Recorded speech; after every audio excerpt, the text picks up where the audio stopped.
사울이 죽었습니다. 사울이 죽었는데 다윗은 이스라엘 전체의 왕이 되지 못합니다. 하나님은 다윗에게 유대 땅 헤브론으로 가게 하십니다. 그리고 거기서 유다 지파, 겨우 한 지파의 왕이 되게 하신 겁니다. 또 그 상태로 7년 반을 계속 기다리게 하시는데, 이 기다림의 시간이 다윗의 입장에서는 굉장히 마음이 조급해지는 시간이 될 수 있는 것입니다. 사람은 마음이 조급해지면 무리수를 두게 됩니다. 근데 다윗을 보시면 그는 무리수를 두지 않습니다. 철저하게 하나님의 때를 기다렸습니다. 이게 다윗의 강점이었습니다.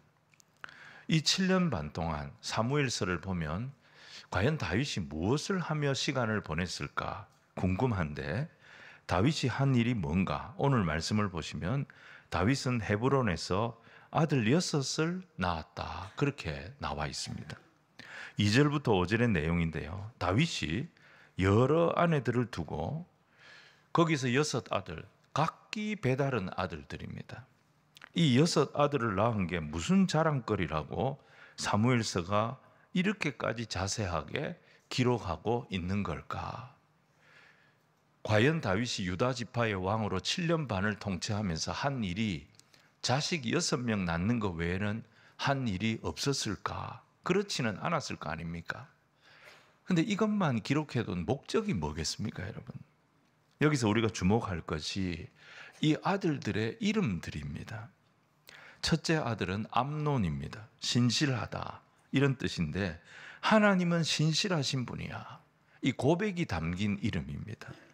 둘째는 길르압, 하나님이 심판하신다, 이런 뜻인데, 지금은 답답하지만 하나님께서 판단해 주실 거야, 이런 기대가 담겨져 있는 이름입니다. 셋째는 그 유명한 압살롬입니다.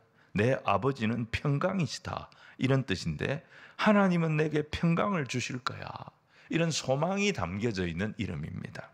넷째는 아도니아거든요. 하나님은 나의 주인입니다, 이런 뜻인데, 주인 되신 하나님이 내 길을 인도하실 거야, 이런 믿음이 담겨져 있는 이름이었습니다. 다섯째 스바디아는 여호와께서 주신다, 이런 뜻입니다. 마지막 여섯째 이드르함은 자기 백성을 넉넉하게 하신다, 이런 뜻이거든요.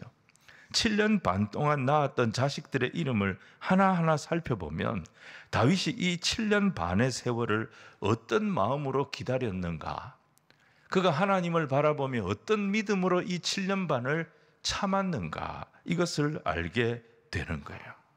다윗이 여호와 하나님을 기다리고 기다렸더니 하나님의 방법으로 하나님은 다윗의 길을 열어주십니다.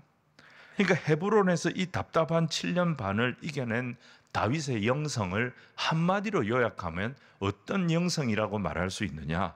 그건 바로 기다림의 영성이었던 것입니다. 오늘 저는 세 가지로 이것을 한번 살펴보려고 합니다. 첫 번째는 기다림의 영성은 서두르지 않는 것입니다. 지금 이스라엘에는 왕이 둘이가 있습니다. 유다 지파는 다윗을 왕으로 세웠습니다. 나머지 지파들은 사울의 아들 이스보셋을 자신들의 왕으로 삼았습니다.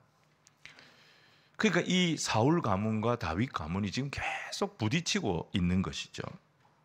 그런데 이스보셋을 왕으로 세운 실질적 인물이 누구냐? 그 사람이 바로 이 아브넬이라고 하는 장군이었습니다. 자, 사무엘하 2장 8절 9절 말씀을 우리 같이 한번 읽겠습니다. 시작. 사울의 군사령관 넬의 아들 아브넬이 이미 사울의 아들 이스보셋을 데리고 마하나임으로 건너가 길르앗과 아술과 이스라엘과 에브라임과 베냐민과 온 이스라엘의 왕으로 삼았더라. 아브넬은 사울 시절에 사울의 군대 장관이었습니다. 그래서 만약에 이제 다윗의 시대가 되고 다윗이 왕이 되면 자기는 제거되는 것입니다. 그러니까 자기가 제거되고 자기 자리가 없어지는 게 너무 싫어가지고 나라를 쪼개버린 거예요.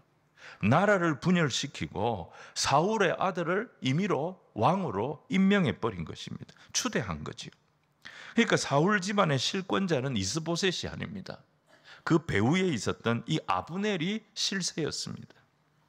그러니까 이스라엘이 하나 되는데 최고의 걸림돌이 누구냐? 바로 이 아브넬 장군이었습니다. 근데 이 아브넬이 왕의 배후, 왕의 실세가 돼가지고 사람이 점점 교만해지더니 못할 짓을 한 겁니다. 7절에 보니까 죽은 사울의 첩과 간음을 했던 것이죠. 이 사실을 알게 된 이스보셋이 너무 분노해서 아브넬을 불러가지고 혼을 냈습니다.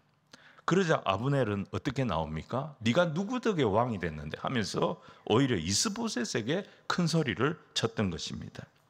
이 일 때문에 두 사람의 관계가 완전히 깨어지게 됩니다. 아브넬과 이스보셋, 이 아브넬이 하는 말을 들어보면 이스보셋도 알고 있었고 아브넬도 알고 있었어요. 뭘 알고 있었느냐? 하나님의 뜻은 다윗에게 있다는 사실을 이 두 사람이 알고 있었습니다. 자, 3장 9절로 11절 말씀을 우리 같이 한번 읽겠습니다. 시작. 여호와께서 다윗에게 맹세하신 대로 내가 이루게 하지 아니하면 하나님이 아브넬에게 벌 위에 벌을 내리심이 마땅하니라. 그 맹세는 곧 이 나라를 사울의 집에서 다윗에게 옮겨서 그의 왕위를 다한에서 부엘세바까지 이스라엘과 유다에 세우리라 하신 것이니라 하매 이스보셋이 아브넬을 두려워하여 하나님의 뜻은 다윗이 왕이 되는 거였어요. 그런데 내가 당신을 왕으로 세워준 거예요. 당신이 누구 덕에 왕이 됐는데 그 여자의 부도덕한 행동을 내 탓이라고 나한테 책임을 전가하고 있어요? 이게 말이 됩니까? 그러면서 아브넬은 오히려 이스보셋을 추궁을 했던 거예요. 이스보셋이 한마디도 못합니다. 아브넬이 어떤 사람이냐? 철저하게 기회주의자였습니다. 다윗을 향한 하나님의 뜻을 다 알고 있으면서도 자기의 보신을 위해, 자기 자리를 위해서 나라를 쪼개고 분열시켰던 인물입니다.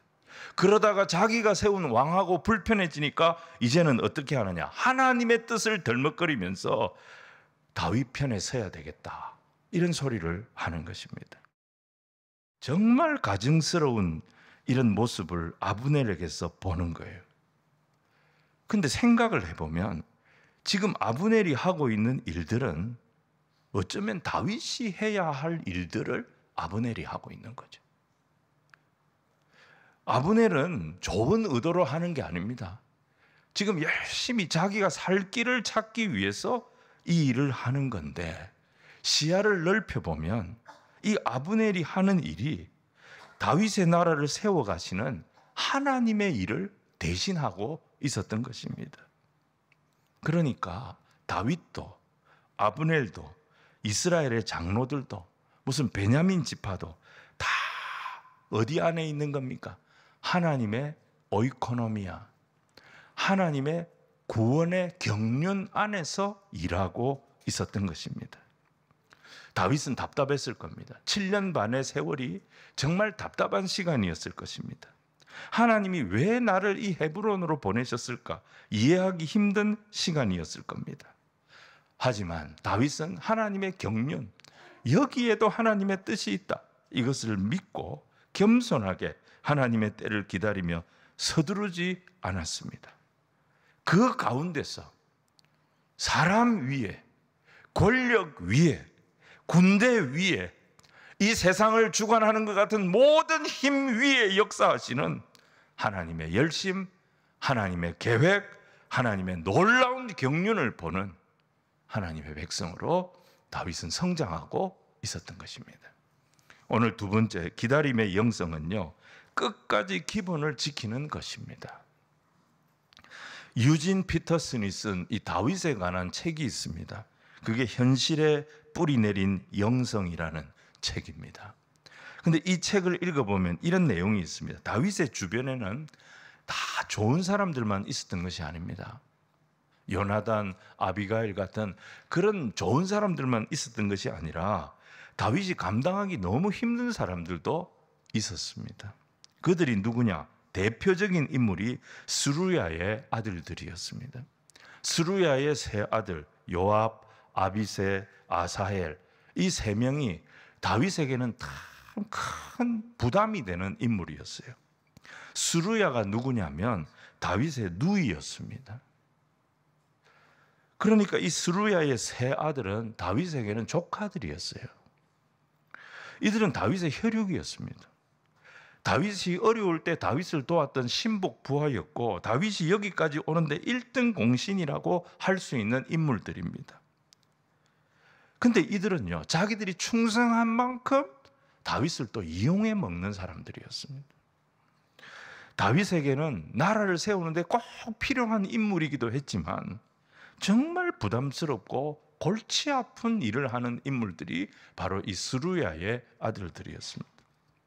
지금 북쪽 사울의 군대 장관이었던 아브넬이 찾아와 가지고 다윗을 돕겠다고 합니다.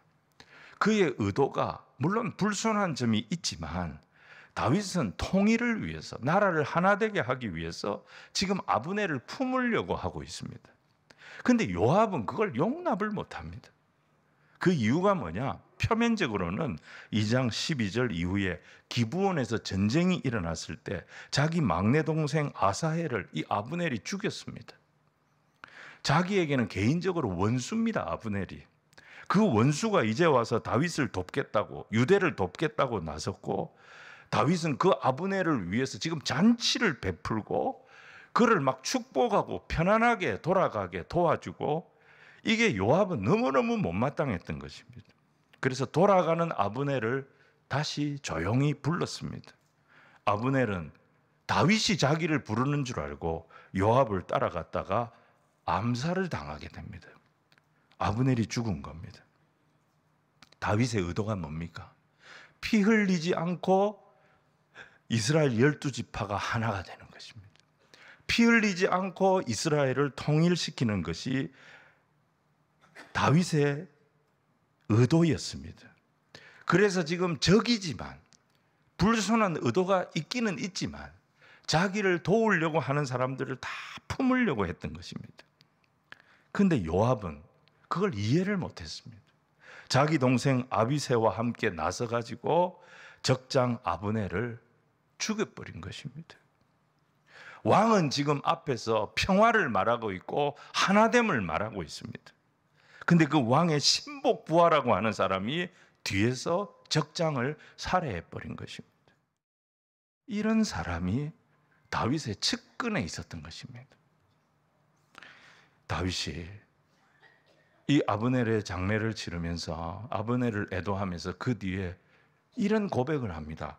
39절 말씀 우리 같이 한번 읽겠습니다. 시작. 내가 기름 부음을 받은 왕이 되었으나 오늘 약하여서 스루야의 아들인 이 사람들을 제어하기가 너무 어려우니 여호와는 악행한 자에게 그 악한 대로 갚으실지로다 하니라. 28절로 30절의 기도보다는 이 39절의 기도가 조금 완화가 됐어요. 마음이 정리가 되었던 것 같아요. 근데 이 내용이 뭐냐면 다윗이 저 스루야의 아들들을 처벌할 힘이 없다는 그런 고백을 하는 것이 아닙니다. 이런 자들까지 다 품고 가야 하니 내가 너무 힘들다는 것입니다. 그래서 다윗이 하나님 앞에 넋두리를 하고 있는 거예요. 하나님, 내가 너무 힘이 듭니다. 이런 사람들까지 다 품고 가야 되는 이 길이 내가 너무 힘이 듭니다. 하나님, 내 마음 아시지요? 하나님이 알아서 해주십시오. 이 기도를 하고 있는 거예요. 다윗이 이런 넋두리 같은 기도를 하고 있지만 다윗은 이 일을 더 이상 키우지 않습니다. 그의 소행을 다 주께 맡깁니다. 그리고 다윗은 자기가 가야 할 길, 왕으로서 받은 사명을 이루는 길을 변함없이 갔던 것입니다. 기다림의 영성, 다윗의 이 기다림의 영성은 아무것도 하지 않는 것을 말하는 게 아닙니다. 문제와 위기 앞에서 정말 자기를 분노하게 만드는 사람이 옆에 있지만 다윗은 그 사람들하고 싸우지 않았습니다. 속은 상하지만 자신이 가야 할 성도의 길을 묵묵하게 갔습니다. 우리도 마찬가지입니다. 어떤 상황에도 내 입술에 파수꾼을 세우고 신앙의 기본을 지키며 흔들리지 않고 믿음으로 나가면 거기서 성도의 힘이 나오도록 인도하시는 하나님의 역사를 경험하게 될 줄로 믿습니다. 나머지는 하나님이 다 인도하시는 거예요. 마지막 세 번째, 기다림의 영성은 진실함에서 나옵니다. 사무엘하 3장은 온갖 권모술수가 난무하는 장이 사무엘하 3장이에요. 사울 집안에서는 아브넬이 그런 짓을 하는 사람이었고 다윗 가문에서는 요압이 그런 짓을 하는 인간이었어요. 온갖 좋은 명분 다 갖다 붙이고 그럴듯한 논리적인 표현 다 갖다 붙이고 신앙의 용어들 다 사용하지만 아브넬과 요압의 관심은 딱 한 가지, 통일 이스라엘의 실권을 누가 잡느냐, 통일 이스라엘의 군대 장관 자리를 누가 차지하느냐, 내 그 자리 저놈한테는 못 뺏기겠다, 요거였습니다. 그래서 모든 힘, 모든 꾀, 모든 명분 다 동원해서 자리 싸움하는, 저열한 자리 싸움하는 그런 시대가 사무엘하 3장의 시대였습니다. 근데 그 한복판에 누가 있습니까? 다윗이 있습니다. 근데 다윗에게는 권모쓸 수가 없어요. 다윗은 쇼를 하지 않아요. 적장 아브넬의 죽음 앞에서 진심으로 애통할 뿐입니다. 왜 그랬냐? 시편 51편 6절에 다윗은 이런 고백을 했습니다. 보소서, 주께서는 중심이 진실함을 원하십니다. 주님이 원하시는 삶이 어떤 삶? 내 마음의 중심을 보시는 그 주님께서 그 진실한 믿음을 원하신다. 세상은 말과 혀의 허세가 있습니다. 세상은 다 사람들이 가면을 쓰고 살아갑니다. 그런데 하나님의 나라는 행함과 진실함의 나라라 그랬습니다. 여러분, 우리가 아무리 약해도 진실할 수 있습니다. 하나님, 제가 너무 약합니다. 죄를 지어도 진실할 수 있습니다. 주님, 제가 바로 죄인입니다. 부족해도 진실할 수 있습니다. 주님, 제가 이렇게 부족합니다. 여러분, 가면 쓰고 외식했던 그 잘난 바리새인들 다 주님의 책망받지 않았습니까? 근데 거지면 어떻습니까? 맹인이면 어떻습니까? 병자면 어떻습니까? 다윗의 자손 예수여, 나를 불쌍히 여기소서, 진실하게 외치기만 했던 그 사람들, 우리 예수님께 한없는 은혜를 경험했지 않았습니까? 주님은 어떤 사람을 원하시느냐? 그 마음의 중심이 진실한 사람을 오늘 이 예배 가운데 찾고 계신 줄로 믿습니다. 다윗은 쇼하지 않았어요. 여러분, 강단에서도 쇼할 수 있습니다. 제가 쇼하지 않도록 기도해 주시기 바랍니다. 다윗은 진심으로 슬퍼했습니다. 자기 옷을 찢고 베옷을 입고 그냥 애도했습니다. 왕이 그렇게 소리 높여 우니까 백성들이 다 같이 울었습니다. 저녁이 되었을 때 사람들이 먹을 것을 가져왔는데 다윗은 그 음식마저도 거부하고 슬퍼했습니다. 그 모습을 본 백성들이 다윗의 진실함을 인정하게 됐던 겁니다. 그리고 왕이 무엇을 하든지 다 기뻐하는 깊은 신뢰관계가 다윗과 백성들 사이에 복원이 되어졌던 것이죠.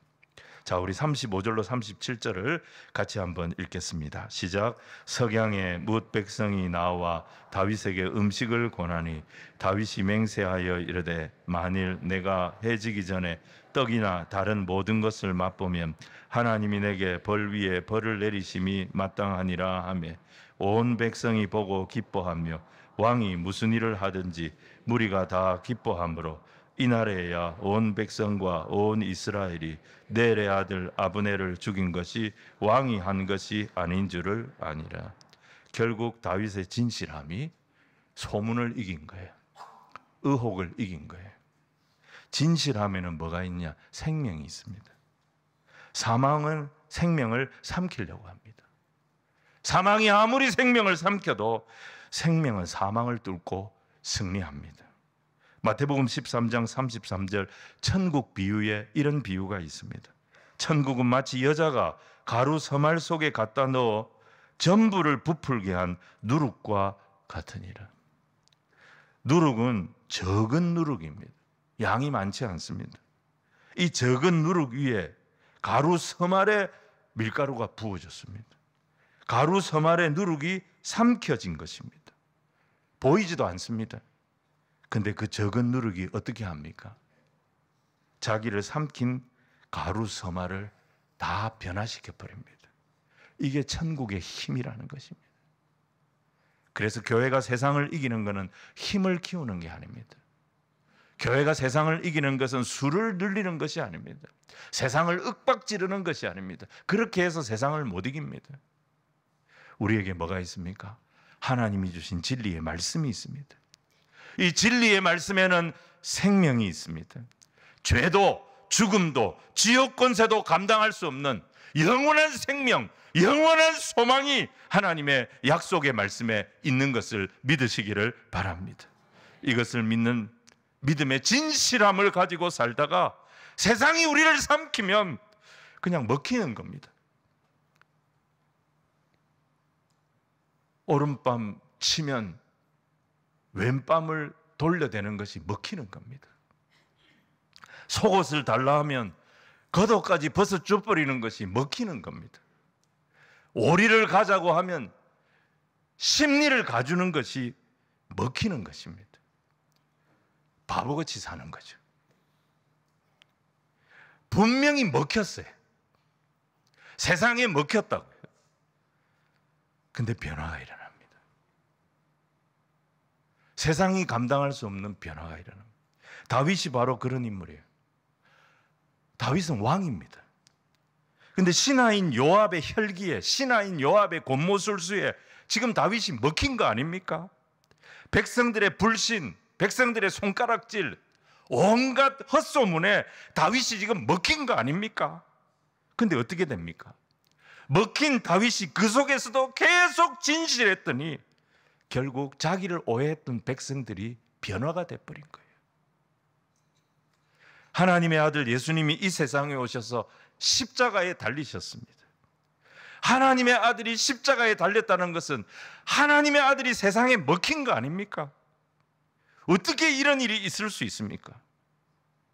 근데 세상이 하나님의 아들을 먹었다고 세상이 그리스도를 이긴 겁니까? 아닙니다.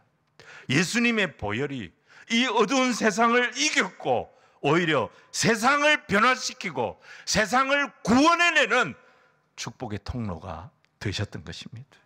이게 복음의 능력입니다. 성찬 때마다 우리 예수님께서 우리에게 하시는 말씀을 들으십니까?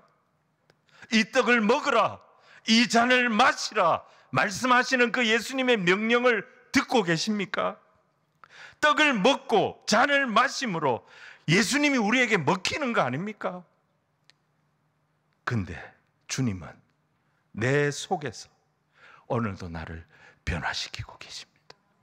내게 먹히신 그 주님이 내 속에서 나를 변화시키셔서 세상이 줄 수 없는 평안, 세상이 줄 수 없는 위로, 세상이 줄 수 없는 소망, 이 소망으로 절망을 이기도록 어두운 세상을 이겨낼 힘과 용기와 소망을, 사망을 이기신 주님께서 오늘도 저와 여러분에게 주고 있음을 믿으시기를 바랍니다. 말씀 정리하겠습니다. 다윗의 영성은 기다림의 영성이었습니다.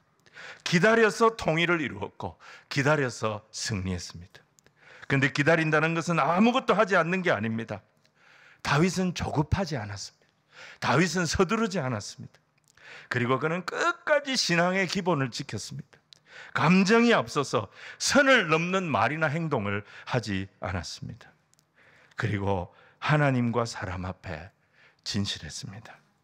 그랬더니 권모술수가 판을 치는 사무엘하, 이 저열한 사회, 이 세상 속에서 어두운 세상을 변화시키는 생명의 빛으로 하나님은 다윗의 생애를 사무엘하 3장에서 빛나는 인생이 되도록 만들어 주셨습니다. 갈라진 나라 다시 하나 되게 하는 힘은 다윗의 겸손에서 나왔고 다윗의 기다림의 영성에서 나왔습니다. 여러분, 은혜가 세상을 이깁니다. 하나님의 말씀이 세상을 이깁니다. 이 믿음을 가지고 서두르지 않고 성도의 기본인 영적인 품위를 지키고 하나님과 사람 앞에 진실하게 변함없이 살아가는 우리 성도들이 다 되시기를 주님 이름으로 축원을 드립니다.